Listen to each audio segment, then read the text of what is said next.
Good afternoon, researchers. At this point in time, I am certain that you are now in progress doing your chapter 2,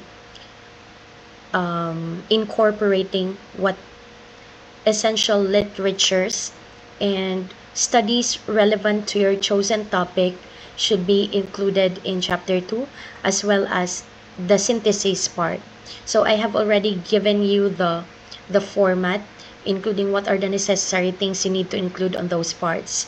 So before we move forward to your chapter 3, there are essential terms, specifically in terms of statistics, that you need to learn, you need to understand first before you would be able to write the most appropriate tool, data, research design, um, data analysis, statistical tool that you're going to integrate in your chapter 3. You could only write the necessary components of those that I have mentioned if you have understood the necessary introductory lessons about those things that I have mentioned. And that is what we're going to learn this afternoon. So before I delve deeper onto that, I have here um, a picture. In this particular scenario, there's a burning building. Some portions of the apartment are already burned, and there are people below who has or who's carrying a trampoline, urging those tenants in the building to jump off so they would what do you call that, they would do their best to catch the tenants so that they won't fall and die burning in that building where they are. So these people here are now asking, come on, it can't go wrong every time, because if you noticed in the two apartments here, these two people also tried to jump. However, maybe they did not decide well as to where specifically they should be standing to ensure that these people would be saved when they jump off their building. So in this particular scenario, you could see that this tenant in this third apartment in this building needs to decide and needs to make a decision whether he would jump off the building to be saved or not. So, why did I include this in my presentation before explaining what the topic is all about? Because decision making is an important aspect of our lives, and we make decisions based on the information we have, our attitudes, and even our values. And these statistical methods would help us examine information, and moreover, statistics can be used for making decisions when we are faced with uncertainties. And in this particular lesson, we will look at some of the ways to describe the data. So, in your chapter 1, you have stated there clearly the statement of the problem. What are those questions, specific research questions, that you need to gather data from the specific respondents of your chosen study? You have to gather data from them, and gathering those data, analyzing it, and even interpreting the result is part of this statistics. And this statistics now would be used for you to make informed decision. Are you going to continue using this product or not, given the data given the statistics that is reflected at the end of the research. So to understand this further, today we will be focusing more on statistical data, as I have mentioned. Before we delve deeper, let's know first what is this statistics. Kangi na panagamba si Ma'am Aba about statistics. So when we speak of statistics, it's the study of how we collect, we gather data, we organize, analyze, and even interpret numerical information from the data. So, in other words, statistics involves collection. So, maghambay kita collection, we gather information, we gather evidences, we gather facts or data from certain group of people that we chose to. Next is organization or presentation, which involves summarizing data or information in textual, graphical, and tabular forms. So these are all part of research because when you have already gathered your data, later on, you will subject this to SPSS on specific statistician, and that would be Sir Joseph. So he would be running your data and will give you the result later on. So for your result, it needs to be presented well in a form of table, in a form of graphics, bar graph, pie graph, or it depends on what is most appropriate for the data that you have at hand. So, relevant ning babalaan nyo because when you do your chapter 4 later on, you will be creating tables about the data that you have gathered for you to be able to present it well. And of course, analysis. Statistics also involves analysis, wherein you're going to describe the data by using statistical methods and procedures. So, in the succeeding lessons that you would be learning here, I would be introducing you to many statistical methods that you can could use, especially those quantitative statistical tools that you could use in interpreting the data that you have gathered.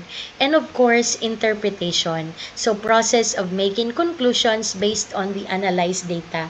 So that involves research. When you have already the data, you have already presented it in graphical or tabular forms, for example, you need to conclude.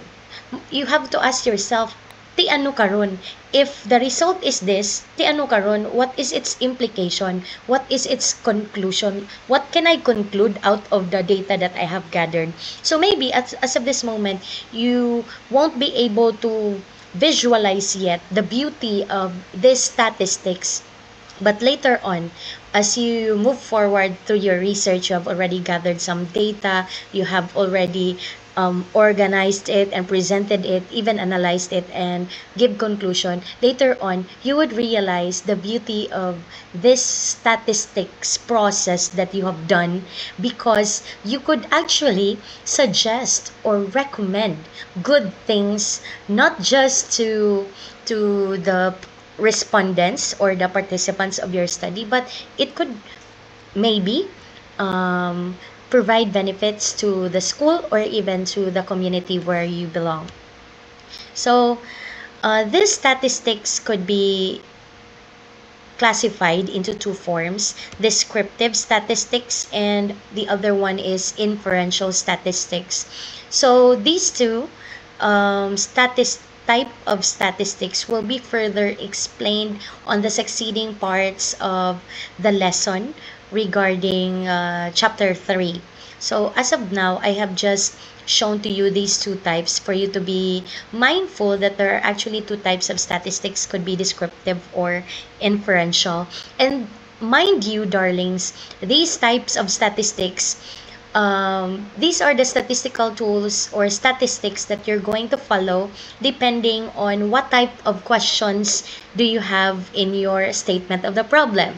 If you recall, I have mentioned that there are two types of question. Those are descriptive questions, those that requires what is or what are, how do they describe, what is the level of something, and there's also inferential questions, which contains significant differences, asking for significant relationship on the variables that you have. So if you have inferential questions, of course, you're going to use inferential statistical tools. And if you have with you descriptive type of questions, then later on, you would use descriptive statistical tools to interpret those data that you have gathered in answering that descriptive questions. So anyway, let's move to the next part of the presentation, which is more of the data. So we have explained earlier that statistics involves collection of data, organization of data, analysis of data, and even interpreting the data. But we don't know yet what those data do we mean really is. So when we speak of data, these are the facts, the information, or even the responses that you have collected during research to answer a question or to test the hypothesis that you have. So tanan-tanan nga ginpangkuha mo nga information through interview or through survey from your participants or respondents, that is what we call data. Okay? And in simpler terms, it is the evidence you gather. It could be the numbers, observations, opinions, or measurements that help describe or explain a phenomenon. So, nga may mga measurements because for those conducting, for example, experimental research, for example, no, they would want to check if a certain fertilizer could improve the growth of the certain plant. For example, tomato plant. So of course, they're going to observe the tomato plants in the varied setups nga gin-prepare nila. For example, Abi, using that brand X of a fertilizer, another is brand Y of a fertilizer, and another is no fertilizer at all. So, they would be gathering those data in a form of measurement since growth ang ginastoryahan, so length, they might measure it using centimeter every week. If there's any changes to the length of the plant nga gintanom nila, and for my example that I have just said, it's tomato. So that's why those measurements in length, in other values are also considered data that you have gathered. So I hope data is clear to us. Now, there are two types of data. It could be quantitative data. So from the word itself, balaan nyo naman, no? Quantitative, basta nagamba kita quantity. There's a specific value and there's a specific numerical measurement for which operations such as additions or averaging make sense. So for example, Abe, variables such as the height. Of course, you know, height varies. Depends on what levels of measurement are you going to use. If it's in centimeter, for example, 154 centimeter, or maybe in terms of feet, so 5 feet 1 inch, for example, like that. So there's a specific numerical value, number. So that's quantitative data. Another is mass or kabugaton mo. So it differs and it has numerical value. It could be 70 kilograms, it could be 54 kilograms, and so on and so forth. For age as well, age is a quantitative data because, of course, age is numerical in nature. You may be 23 years old, 25, 18, 14, so on and so forth. And of course, income. Those are also considered quantitative variables. Kaya nga agani, numerical. May value siya. So, pila lang income ni mama or ni papa mo in a month. Say, for example, 15,000. So that's numerical value. So those are considered quantitative data. And of course, qualitative data or describes an individuals by placing an individual into a category or group. So when we speak of quantitative data, those are categorical variables. In other words, non-numerical, hindi siya numbers. Kung may ara siya specific category, may specific name. For example, sex. Sex could either be male or female. And male and female is not number or numerical value. Another is nationality. When we speak of nationality, what could you be? Are you Filipino? Are you an Indian? Okay, so those are not numbers but mostly names or categories. So that's qualitative data. Next, let's try to understand the differences between quantitative and qualitative data based on the following examples that I have here. So the first one is the color of the eye. So what do you think is this type of data? Is it a quantitative or qualitative data? Okay, if you answered qualitative data, then you are correct. Now, paano natin mahambal nga qualitative or qualitative ni siya nga data? Remember, your color of the eyes could be either be brown, blue, black, and those are category or quality of the eye. So those are not numerical value. So that's why it's considered qualitative data. Now, number 2, we have number of computers in the room. Quantitative or qualitative data? Okay, if your answer is quantitative data, then you are correct. Nga quantitative because number of computer in a room, you can count it. It's countable. You know the quantity it has. So, it represents a count or measurable quantity. So, pwede may ara ka 2 computers or 5 or 10 or even 20 computers in CICT. So, that indicates number, numerical value. So, that's quantitative data. Now, for number 3, we have civil status.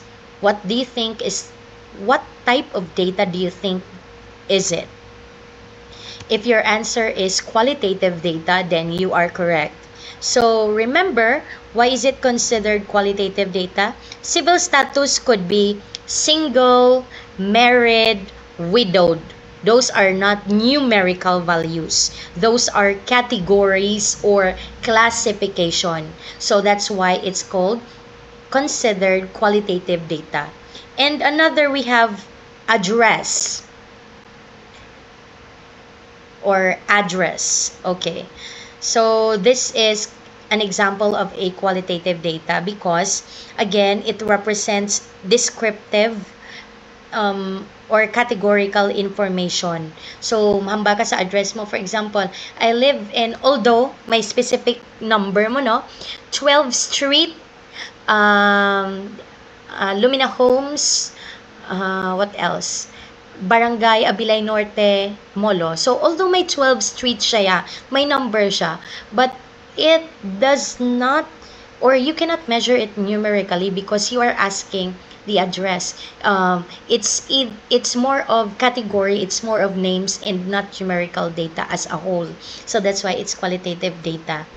And also, cell phone number is also qualitative data. You might be refuting me, Ma'am, why is it qualitative? It's certain that cell phone number is all considered numbers because when, for example, be number mo 093211224860. So all of those are numbers, right? But although they are composed of digits, it serves as an identifier or a label. Kung amuning 11-digit number or cell phone number ya, this tells you that this particular number is owned by a certain person. 'Diba? Hindi na siya yan, like for example, number 1, number 2, number 3. No, it's not like that. So, it's not a value used for calculation or even measurement. So, that's the reason why cell phone number is also considered a qualitative data. Now, I have already discussed it to you the two types of data. Quantitative data, which involves numbers or numerical data to be measured, and qualitative data, those do not contain numerical data when measured. So those are non-numerical in nature, and mostly qualities that you observe or describe. So those are qualitative data.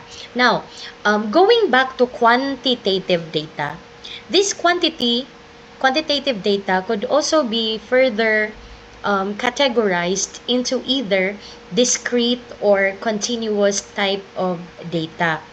Diba ba natin, quantitative data deals with numbers that we measure. Okay.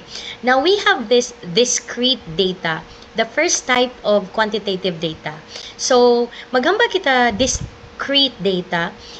These have distinct or separate values. So, no decimals, all whole numbers. For example, 0, 1, 2, 3, 50, 100, 1,000, 1,500, 1 million. So those are whole numbers. So for you to easily recall the difference between discrete and continuous data, so magamba kita discrete, it begins with dis. So may ara distinct or separate values gidya, separate intervals 1, 2, 3, 4, and 5, and those are whole numbers. So what are examples of these discrete data? For example, the number of eggs that hens lay. So wala man siguro sang 1.5 egg, no, kundi tag 8, for example, 12, 1 dozen, or what. So it's whole number. Another is number of students inside the classroom. For example, sa inyong class maybe 48 students. So wala ka man guro nagambal nga there are 48.5 students in class. Nga 0.5 may half-bodied kamo da nga classmate. Wala. Whole number. So that's why it's a discrete data. Next example of a quantitative data is a continuous data. So, kung kanggina ang discrete data, may keyword kita, no? Distinct or separate values, which indicates whole numbers. Ang continuous data naman, these are numerical data which are connected and the values flow continuously without gaps or interruptions. So, if ang discrete data deals with whole numbers, ang aton nga continuous data yaya deals with those with decimal places or decimal values. For example, the amount of milk that cow produces. So, not necessarily exactly whole number gid. May iba niya continue sugpo ni anay before ka mag-proceed sa whole number. 2.343115. For example, the value of pi 3.14. So that's an example of continuous data. Another example of a continuous data is the height. Diba la? May maniban nga, your height is 154.5 meters. May ara man 150.5 cm. Or other things, BIM, 150.55 cm, 150.555 cm. There are decimal places, no whole numbers. So these are considered continuous data. So again the difference between discrete and continuous data. Discrete data has distinct separate values, usually deals with whole numbers. And when we speak of continuous data, there's a continuous flow of values. So wala siya yan nag-proceed immediately to whole number, but ang mga decimal places are also considered. So now let's move on to classifying the following examples here, either as continuous or discrete data. Let's begin with number 1. the mass of a body. We have already given that as an example earlier. And of course, the mass of a body is continuous. Again, this is a continuous data because mass can take any value within a range. And it even includes fractions or even decimals. So, pwede, aside from whole numbers, pwede man 25 kilograms, ang iba niya may araya 2.55 kilograms. Ang iba niya, especially sa mga infant or mga baby pa, no? 2.5 kilograms. So, hindi necessary nga whole number get. Another is the length of a rod. Okay. So, this is also an example of a continuous data because length can be measured with increasing precision. So, pwede, for example, 1.2 meters. Pwede man 1.25 meters. Another is 1.253 meters. Mas nami siya nga daan, especially when creating something and you want it to be precisely done. So, dapat may decimal places. Kay para exact gidya ang inyong measurement. So, it is continuous. Number 3, number of chairs in the room. So, another example, tapos naman ni Kangina, no? So, this is an example of a discrete data because the number of chairs is countable. Pwede natin maisip in whole numbers. Could be 1, 2, 3, 4, so on and so forth. Wala sang 1.5 nga chair. Wala sang muna, kundi isa, duwa, isipon tagid. Next, number 4, dimension of table. So this is an example of a continuous data because when we speak of dimensions, we refer to its length, its width, and its height, diba? Muna na 30 by 20 by 15, diba? Muna usually mga dimension, no? Sang aton nga mga furniture. And these can be measured continuously. Kaya nga, may ara na ibang value siya nga may decimal point. For example, ang iya-abi nga what is called that length is 50.5 meter cm or inches na lang. Tapos iya width is 35.2 inches. And height abi is 60 inches na may combination, pwede whole number, pwede man siya decimal point. Kung may decimal point, that continuous. Next, example number 5, number of possible outcomes in throwing a die. This is an example of a discrete data because, again, outcomes are countable into whole number. So, pwede 1, 2, 3, 4, 5, and 6. Ang dice na bala natin nga ginagamit in playing games. So, di ba may mga exact number na wala na dasang 1.5, so on and so forth. So, the total number of possible outcomes is 6. And that is an example of a discrete value. So, I hope as of this moment, the two types of quantitative data, which is continuous and discrete data, is now clear to you. Now, moving forward, earlier, na-mention natin, there are two types of data, quantitative and qualitative data. And that quantitative data could be further classified into discrete or continuous data. Now, we could also categorize these types of data depending on its level of measurements. So, these levels of measurement indicate the type of arithmetic that is appropriate for that data, such as ordering, taking differences, or taking ratios. So, let's talk about the first type of data according to the level of measurement, and that is nominal data in nominal level. So, what is this nominal level? So, it applies to data that consists of names, labels, or categories. There are no implied criteria by which the data can be ordered from smallest to largest. So basically, you're just going to group the data. You just give names to the data. You label it. or you categorize it. So that's nominal level. So examples of nominal level nga mga data is ang sex.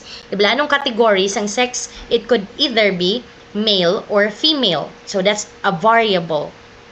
Civil status is also a variable, and it can be categorized namely into single, widowed, separated, married. Okay, so those are the different categories of civil status. How about blood type? So it has also different types of blood types. We have blood A, blood B, blood type AB, blood type O.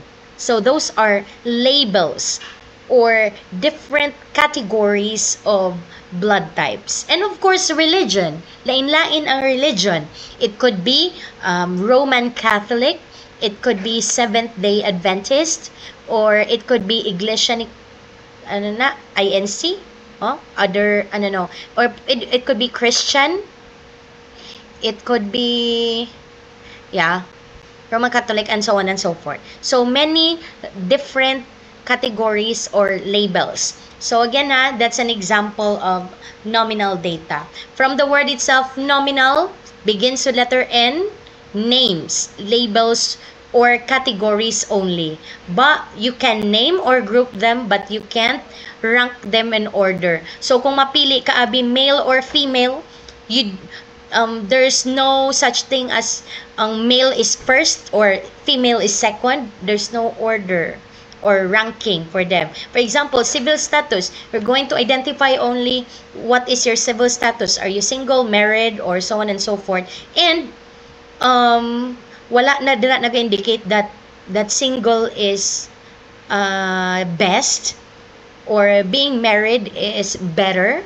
So wala sa nga muna siya. So you just identify the category where you belong or based on its name or categories or labels. So what are examples of variables that belong to nominal level or ang mga nominal data naton? One is ang type of learner. So of course, ang type of learners naton, kamo, you could be a visual learner, you could be an auditory learner wherein you learn best if you hear the explanations from your teacher.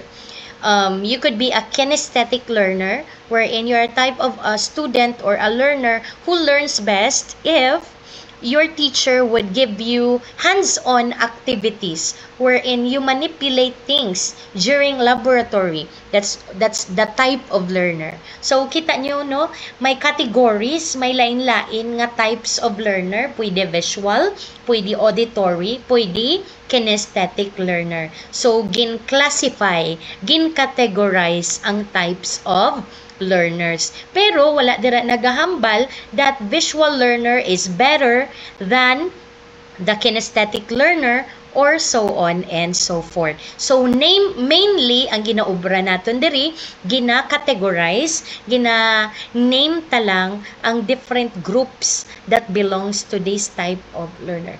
Next is sex. As mentioned earlier, could be male or female. So those are categories of sex, male or female. Preferred study time. So depende sa inyo as a student, no, kay may lain-lain kita yang preferred study time. Maybe you prefer to study during every morning. Maybe you prefer to study every afternoon or prefer to study every nighttime. So mas awake, mas productive ikaw when you study at night. So those are the different classifications or categories that belong to preferred study time. So, and again, you are only naming the different preferred study time. You categorize them, but you do not say that more studying at every morning or at morning is better than studying at night. So you could say that. So that's only nominal level. Again, from the word itself, nominal, it begins with letter N. You name it, you give names, you categorize it, you group them and label them only, but you cannot rank them. Another type of data according to levels of measurement is ordinal data. So, ordinal level na kita ha. So, this applies to data that can be arranged in order. However, difference between data values either cannot be determined or are meaningless. So, anong examples ng aton nga mga ordinal level nga data? One is ang course grades. So, when you go to college, usually may ara na yasang specific category ang aton nga grades, no? For example, mga 1.0 to 1.5, you belong to A+.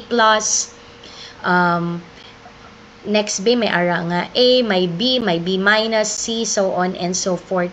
And those different labels of grades, A, B, C, D, and F, are actually arranged in order. You know that letter A is always higher than letter B, and A is, when you get a A score, you have the highest score compared to those who got F or who failed, diba? So may order, gina siya A, B, C, D, and F. Same manner, ordinal man ang birth order. So kung ginisip be sa inyong mag-ulutod, sino ang una nga ginbata, second, third, and fourth. So those are ranked in order. And even the result of beauty contest. So here's the queen, there's first runner-up, second runner-up, third runner-up. You know that the queen is the one who won the contest, and of course the one who got third runner-up is the least among the orders. However, you could only say that this is the best, this is the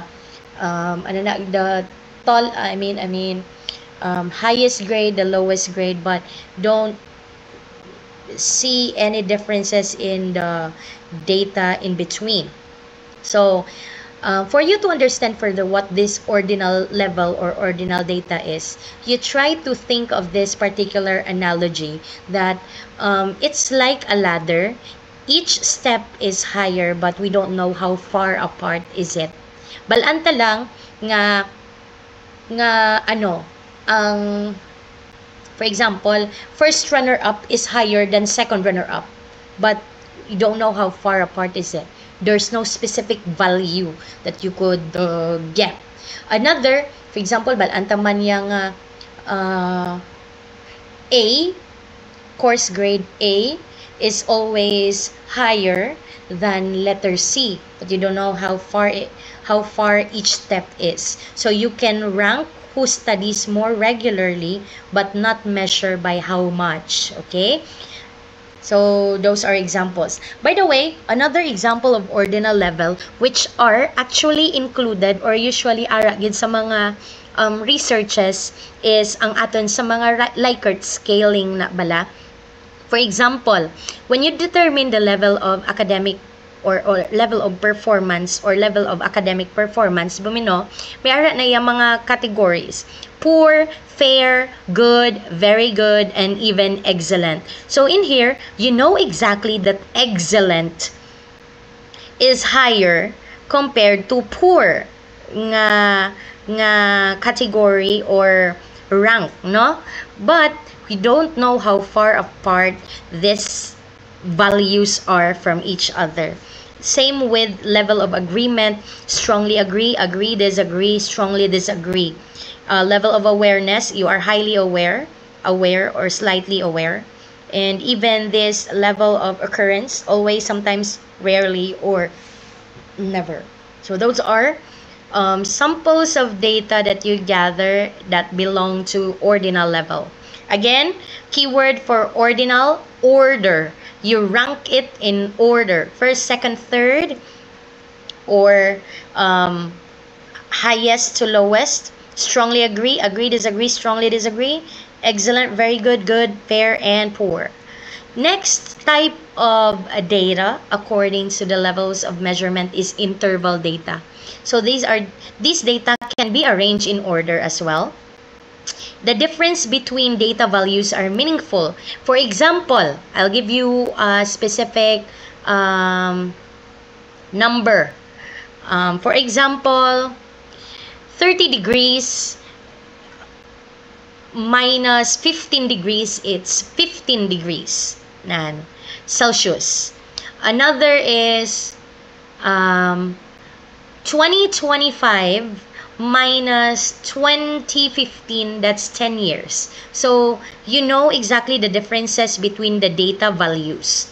And another key point that you need to think of an interval level data is there is an imaginary zero starting point where none of the quantity is present. Now, there are two main examples of data that you could gather that belongs to interval level. One is temperature. Now, ma'am, paano mo mambal, ma'am, nga ang temperature is an interval data? Gabla nagambal kita nga gina, imaginary zero starting point. You know for a fact that in measuring temperature, may ara nga 20 degrees Celsius, may 0 degrees Celsius. May ara man nga negative 5, negative 15, negative 20 degrees Celsius. So there's no exact or real 0 point here. Ang 0 degrees there doesn't mean wala sang temperature, may ara na siya gyapon. It's just another point on the scale, diba? You could say 30 degrees is hotter than 15 degrees, but you cannot say that 30 degrees is twice as hot as 15 degrees. No, because 0 there or 0 degrees Celsius isn't absolute. Like do may specific gid siya lang nga amo ginayang standard of measurement. There's none. It's just another point of scale. May ara pagyapon sugpon dira negative 5 and so on and so forth. Another example of interval data is years. As I've mentioned, may ara kita 0 nga years, but that doesn't mean there is no time existed. If you notice, subong 2025 na kita, there was some point nga first year pa lang naton. Tapos, I don't know if you have heard about that. 180 AD, Anno Domini. So, before Anno Domini, tapos may arap pagid na ginambal yang nga 1200 for example BC, before Christ. So nagavary ang aton nga years, not necessarily 0 ang year, no time existed na, no. So that's the reason why this is considered as an interval level. And another thing that would guide you to determine if it's an interval level is when you ask, can the data in terms of differences be twice as the example? So if your answer is no, then specifically it's an interval level. So I'll give you an example. For example, 2020 is twice as old as 10 nga year. Would you agree to this statement? Of course not, because we cannot say that 10/10 nga year is twice as this 2020. So that's the reason why this is considered as an interval level. But you could get the difference between 2020 and 10/10, and you could also get the difference of 2025 and 2020. You'd know it's 5 years apart. But there is no specific starting point. So, the starting point 0 there is imaginary. Kaya nga, again, kagina, kung temperature, kung magbalik ka sa 0, may negative pa nga degree Celsius, degree Fahrenheit, may negative values man. Same manner, ang years naton, although 2025 na kita subong, balik kita sa zero, ang zero nga year doesn't mean it's non-existent. There is also before Christ or 1000 BC, may ara man nga Anno Domini, so before that. So ang zero is not the standard starting point, kay may ara pagid una sa iya or may sugpon pa sa iya, either in negative values or positive ones. So this is the last type or the fourth type of data according to the level of measurement, which is ratio level. Data can be arranged in order. Both differences between data values and ratio of data are meaningful. Data or the ratio level have a real zero. Kangina, when speaking of interval data, keyword ya, imaginary zero. So, there's no particular 0 point, diba? Ang mga ginliwat-liwat, kang gina nga, may ara negative values pa, or may ara pagid before that. So, 0 is not the real or true starting point. But for the ratio level, there is a real zero, begins with letter R, just like ratio level. So, there are many examples of ratio level nga data, one of which is weight, or ang most appropriate term to describe is a mass or ang kabugaton.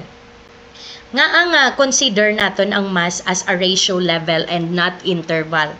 Because when we speak of zero, kaya di ba lang zero, ang ginastoryahan natin, no, in differentiating interval and ratio data. 0 kilograms as the unit for mass means no weight at all. So, meaning, kung 0 kilograms ang ara sa balance, meaning, wala kaya kabugaton, meaning lightweight, very lightweight ang imo nga ginatimbang. And you can say that 10 kilograms is twice as heavy as 5 kilogram. This is correct. Diba? Earlier, kung mangkoton ka, is this value twice as this? If the answer is no, to that question, then that's interval data. Pero kung ratio na yaman koton mo, is 10 kilograms twice as 5 kilogram? If the answer is yes, then that is a ratio level. Okay? Next example of a ratio level type of data is age. So, kung 0 imo edad, meaning newborn ka, wala ka pa kalabot 1 year, no? So, that means no age yet. So, there is really a real 0 starting point. Nan. Pareho kang gina sa kilogram. 0, kung 0 na ya, absence of mass, meaning amo na starting point, wala na isang negative 0, negative 1 kilogram, wala isang negative 5 kilograms, di ba? Wala. So, sugod kita sa 0 and then going up. Same with age. Wala sang negative 5, wala sang negative 3 sa edad. Begin with 0 kung newborn ka, wala ka pa ya. And then, after sina, pila ka na ka week old, month old, until year. Pila ka na edad mo. And you could say that 10 years old is twice as old as 20 years old is twice as old as 10 years old. Another examples of ratio level data, again it has a real 0 starting point. It's length. Diba? Kung naga-measure, kaya using a ruler, for example, ruler yung may 0, ginada, meaning dira ang pinaka-starting point. Wala na dasang negative nga values or any values beyond that. So, there is a real starting 0 point. So, that's length. You could say that 10 inches is twice as 5 inches. Kaya nga may starting point nga 0, makompare mo siya absolutely. Same with height. Ang height naton niya, di ba, lagi na measure naton, halina sa 0 until kung pila ka manda ka centimeter, pila ka manda ka feet, di ba? There's a real starting point. Test scores. Kung 0 imo score, meaning bagsak ka, way katuon. May ara bala score nga negative 5? Siguro depende na yan ka, ma'am. Kung magamba si ma'am, okay. Kay nag-misbehave ka last time, may minus kapag get. 0 na score mo, tapos minusan ka pati, pwede negative. Pero in a real setting, test scores is always has a real starting point. And that's 0. Kung 0 imo score, meaning, wala na da. Sang negative 1, negative 2 nga score. Diba? 0 is the starting point. And if the score of your classmate is 15 and yours is 30, you could say that your score is twice as much as your classmate's score, diba? You could compare your score to your classmate, absolutely, because there is a real zero starting point. Next is speed. Balaan mo naman sa speedometer if you're using your car or motor manda ni mama or ni papa nyo, no? Speedometer na may zero ginada. Tapos, 20, 40 miles per hour, kilometers per hour, 100 kilometers per hour. So, there's no negative 10, negative 20 kilometers per hour. There's none like that. So, there's an absolute zero. Same with prices. Ang presyo, either libre siya, zero, or tag-shin, tag 100, nan. Next is hours studied per week. So, depende. Vary ang hours, no? Kung 0 hours, of course, meaning wait ka study. Basic minutes or seconds lang na. If you studied 2 hours per week, 15 hours per week, the better. Diba? Mga like that. So, again, to summarize, these are the types of data based on the levels of measurement. First one, nominal level or nominal data. Ang ginasturyahan natin di, names, labels, groups, categories only. Wala kita nag-rank in order. You just classify them based on their names or kung sino na siya. For example, aside from the ones mentioned, grade levels and section. For example, grade 8 Nara and grade 8 Molave, grade 10 Gold and grade 10 Diamond. So you just categorize them. You name them based on where they belong. Next type of data under or based on the levels of measurement is ordinal level or the ordinal data. So you could rank this in order. There are categories. Pwede categorize mo to. Parehas ang example kang ginano. A, B, C, D, E, F. There are names or categories, but there is specific order. Ang A, you know that A is higher compared to B, compared to C, and most certainly compared to F. So there's an order. Same manner, first runner-up, second runner-up, third runner-up. There's certain order. Order, you rank it in order, that's ordinal. Next is interval data. So interval, there are differences but no natural starting point. In short, there is an imaginary zero starting point. Kaya nga kapilagin liwat-liwat Ma'am Aba, may ara pa gani base negative values of it. Tapos may ara man nga values before that. Examples of our interval data nga mga variables are the years and temperature. Next is ratio level nga mga data. Differences are there and there's a true starting point, real zero starting point, such as height, mass, prices, so on and so forth. Now, for the last part, this is the last slide. Let's try to identify firstly, let's answer the questions that I have here and identify the levels of measurement for that data said or gathered based on your responses. No? So, your level of measurement could either be nominal, ordinal, interval, or ratio. So, for the first question, what are your 3 favorite subjects? So you think of your 3 favorite subjects. Mine is math, English, and science. Those are my 3 favorite subjects. Now, you have already answered as well that questions, right? Now, let's try to identify the level of measurement, that data that we have just said where it belongs. Now, if you notice, what did we do? We just simply name what are our favorite subjects and I said math, English, and science. So these are names and categories. So what type of level of measurement does it belong? And you were right. That's nominal level because there is no order or ranking. We simply label. We simply name that subjects that we found or find to be favorite. Kay nahapusan kita. Next question. Rank these subjects from easiest to hardest. So, in my case, no, since these are the 3 favorite subjects ko, these subjects that I'm going to rank them, which is easiest for me and the hardest. So this is my answer. So easiest is English, followed by science, and the hardest for me is math. For example, and baby, this is also the same with what you feel. So my next question is, what level of measurement is this? Does this data belong ang ginhatag naton when we ranked this from easiest to hardest? Be? If your answer is ordinal level, then you are right. So, ma'am nga ang ordinal level na siya.